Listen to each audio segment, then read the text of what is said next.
A další tým je tým, který reprezentuje třídu 2. A. Áno, dievčatá nastúpili v kapucňách, už ich odhodili a pozrieme sa, čo bude následovať. Tým rozestavení 2-2.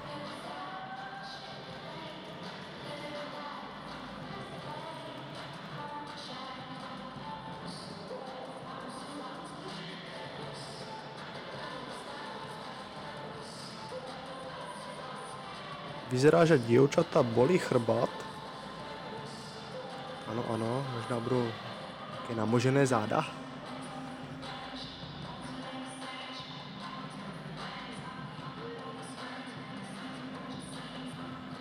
Pekné obrazce utvorili.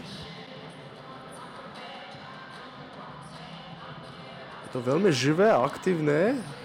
Zatiaľ jedno z najlepších vystúpení. Dievčatá odhodila své šedé kostýmy.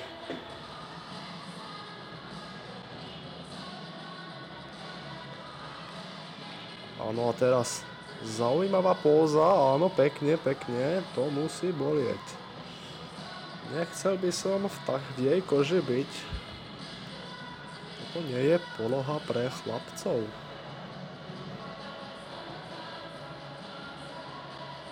Skladba Summertime Sadness. Lana Del Rey. Přišel přeskok přes 2 dívčiny. Áno, teraz pekné vizuálne efekty, pekne. To je konec. Skvělé vystoupení, musím hodnotit. Jedině kladně. Áno, teraz sa ešte raz pozrieme na ten skok. Dobre.